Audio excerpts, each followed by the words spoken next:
اور محروم نہیں کیے جائیں گے کوئی اپنے حق سے ذرہ برابر۔ آگے ارشاد ربی ہے، اعوذ باللہ من الشیطان الرجیم، بسم اللہ الرحمن الرحیم، ومن کان فی ہذہ اعمی، اور جو بھی اس دنیا میں رہا اندھا، اس دنیا میں جو بھی اندھا رہا، فہو فی الآخرۃ اعمی، تو وہ آخرت میں بھی اندھا، وَأَضَلُّ سَبِيلًا، اور گم کردہ راہ، یعنی راہ سے بھٹکا ہوا۔ اندھا کیوں رہا دنیا میں اور آخرت میں؟ مفسر فرماتے ہیں، اور یہ اس لیے کہ جو بھی اس دنیا میں رہا اندھا، یعنی جس کے دل کی آنکھ راہ ثواب نہیں دیکھتی۔ ثواب کے معنی ہوتے ہیں صحیح، درست۔ تو جو سچا راستہ نہیں دیکھتی جو آنکھ، وہ اس دنیا میں اندھا رہا، کیونکہ اللہ نے اپنی قدرت کے نظام دنیا میں اس طرح پھیلا دیے ہیں کہ انسان اگر ان چیزوں کو دیکھے اور غور کرے تو یقیناً اس کا دل صحیح راہ کو پائے گا، لیکن بڑے سے بڑے علمداں ہونے کے بعد راہ ہدایت سے محروم ہیں۔ کیوں؟ اس لیے کہ یہ دنیاوی آنکھ سے دل کی آنکھ تک اس کا ٹچنگ نہیں ہے، اس کا تعلق نہیں ہے۔ آسمان دیکھے، سورج کو دیکھے، زمین کی پیداوار کو دیکھے، ماحول و مزاج کو دیکھے، ہواؤں کی طوفان کو دیکھے، ہواؤں کا رکنا دکھ جائے، ساری چیزیں۔ تو جو دنیا میں سیدھا راستہ، اچھا راستہ جو آنکھ نہیں دیکھتی تو وہ اندھا ہے۔ تو جو دنیا میں اندھا ہے وہ آخرت میں بھی اندھا ہے۔ جب وہ اندھا ہے تو پھر وہ نجات کی راہ کیسے دیکھ پائے؟ نجات کا راستہ، بچنے کا راستہ وہ کیسے دیکھے گا جب اندھا ہے؟ اور اندھا بھی ایسا جو بڑا گم کردہ راہ ہو، یعنی راہ سے بھٹکا ہوا ہے۔ جیسے ایک اندھا چلتا ہے، اس کی آنکھ میں روشنی نہیں ہے تو چلتے چلتے بھٹک، ایسے ہی وہ جو دل کی آنکھ سے نہیں دیکھتا، راہ راست پر نہیں آتا، وہ اندھا ہے۔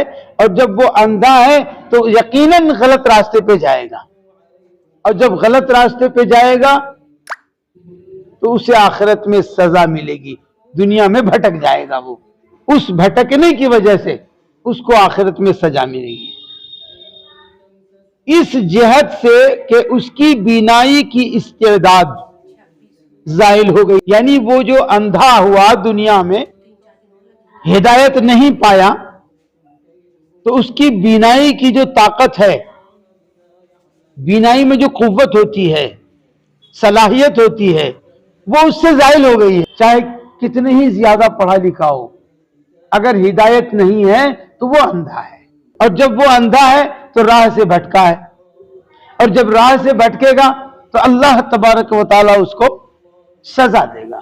استعداد زائل ہو گئی اور فرصت باقی نہ رہی حق کے تلاش کرنے کی، درست راستے کی تلاش کرنے کی، دیکھنے کی۔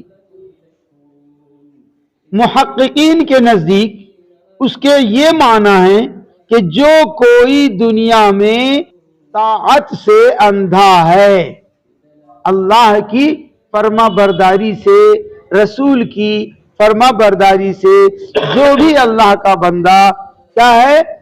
اندھا ہے، تو آخرت میں ثواب سے اندھا ہوگا، وہ ثواب بھی نہیں دیکھے گا وہ اپنے نام اعمال میں، کیونکہ جو دنیا میں کیا اس کا نام اعمال اس کے سامنے ہوگا اور وہ پڑھے گا۔ تو جب وہ اپنی برائی نام اعمال میں پڑھے گا تو ثواب تو نہیں دیکھ سکے گا، وہ ثواب لکھا ہی نہیں رہے گا، دکھے گا کہاں سے؟ تو ثواب کو دیکھنے سے وہ اندھا ہوگا۔ اور جو کوئی یہاں توبہ کا منہ نہیں دیکھتا وہاں مغفرت کی صورت نہیں دیکھے، یعنی جو توبہ کرے گا وہی مغفرت پائے گا، جو توبہ نہیں کرے گا وہ مغفرت نہیں پائے گا۔ اے محبوب، یہ اندھے اور گم کردگان راہ مستقیم پر کیا آتے، یہ تو آپ ہی کو راستے سے بہکانے کی کوشش میں لگ گئے۔ کفار مکہ کا یہی طریقہ تھا، انہوں نے کہا تھا نا تمہیں سرداری چاہیے، کوئی حسین عورت چاہیے میں اس سے نکاح کرا دوں، تمہیں دولت چاہیے میں دولت کے انبار تمہارے راستے پر لگا دوں، لیکن میرے خداؤں کو برا مت کہو۔ تو گویا کہ پھٹکے ہوئے راستے پہ نبی کو لے جانے کے لیے انہوں نے باتیں کی، تو اللہ تعالیٰ فرماتا ہے اے محبوب، یہ اندھے اور راہ کے گمشدہ صراط مستقیم پر کیا آتے، یہ تو آپ ہی کو راستے سے بہکانے کی کوشش میں لگے ہوئے ہیں۔ چنانچہ ثقیف نے کہا، کیا کہا؟ اے محمد صلی اللہ علیہ وسلم، ہم تم پر ایمان نہ لائیں گے جب تک تم سال بھر ہمیں بت پرستی کی اجازت نہ دو۔ یہی ہے وہ راستہ، ایک سال ہم کو بت پرستی کی اجازت دے دو تو ہم تم پر ایمان لائیں گے، اور اگر اجازت نہیں دیتے تو ہم ایمان نہیں لائیں گے۔ اور زمین طائف جو ہماری آرام گاہ ہے اسے حریم مکہ کی طرح معظم اور محترم کر دو۔ ہمارے طائف کو بھی مکہ شریف کا جو حرم ہے، مدینے کا جو حرم ہونے والا ہے، اسی طرح عظمت والا بنا دو، بزرگی والا۔ اگر کرتے ہو یہ دونوں کام تو ہم تم پر ایمان لائیں گے، اور نہیں کرو گے تو ہم ایمان نہیں لائیں گے۔ اور نماز میں رکوع و سجود سے ہمیں معاف کرو تو ہم ایمان لائیں گے۔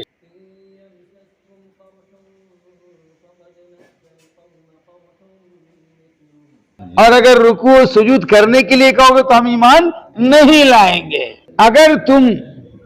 اگر لوگ تم سے پوچھیں کہ تم نے یہ کیوں کیا، یہ بھی بتا رہا وہ، اگر لوگ تم سے یہ پوچھیں کہ تم نے یہ کیوں کیا تو کہہ دینا کہ میرے خدا نے مجھے یہ حکم کر دیا ہے۔ یہ ہے، اسی لیے اللہ تعالیٰ نے فرمایا اے محبوب یہ اندھے ہیں، راہ سے بھٹکے ہوئے، راہ دکھتا ہی نہیں، جائیں گے کہاں؟ تو یہ صراط مستقیم پر آنے کے بجائے آپ کو بہکانے کی کوشش کر رہے ہیں کہ جھوٹی باتیں خدا پر لگاؤ، میرے لیے آزادی دے دو۔ ایک بات یہ ہو گئی۔ یا بعضوں کے نزدیک قریش نے حضرت صلی اللہ علیہ وسلم سے کہا کہ ہم آپ کو حجر اسود نہ چھونے دیں گے، یعنی ان دو باتوں میں سے ایک ہے۔ بعض مفسرین نے ایسا کہا کہ قریش نے سرکار دو عالم سے عرض کیا کہ آپ کو ہم حجر اسود نہیں چھونے دیں گے جب تک ہمارے بتوں کو نہ چھو لو، ہمارے بتوں کو نہیں چھوؤ گے تو ہم حجر اسود نہیں چھونے دیں گے، اگر حجر اسود چھونا ہے تو ہمارے بتوں کو چھو لو۔ یہ بھٹکانے والا راستہ ہو گیا۔ اگرچہ انگلی کے سرے سے صحیح، ہاتھ سے مت، پورے ہاتھ مت لگاؤ، انگلی کے سرے سے ٹچ کر دو، ہاں اتنے ہم مان لیں گے کہ تم نے چھو لیا۔ اس پر تو یہ آیت کریمہ نازل ہوئی کہ یہ کافر چاہتے ہیں کہ ہماری وحی سے پھیر لیں، ہماری وحی سے تمہیں پھیر لیں تو دوست بنائیں گے۔ دوست کب بنائیں گے؟ جب یہ کام کرو گے اور جب یہ کام ہوگا تو میری وحی رک جائے گی۔ یہ ہے اللہ تبارک و تعالیٰ کا فرمان۔ یہ آیت کریمہ کفار و مشرکین کے بارے میں نازل ہوئی، جیسا انہوں نے کہا اللہ تبارک و تعالیٰ نے ان کا مکمل جواب عطا فرمایا ہے۔ اللہ تبارک و تعالیٰ اپنے پیارے حبیب صلی اللہ تعالیٰ علیہ وسلم کے صدقے میں ہمارے ایمان میں زندگی عطا فرما، قلب میں روشنی عطا فرما، عمل میں خلوص عطا فرما، بلائے ارضیہ بلائے سماویہ سے حفاظت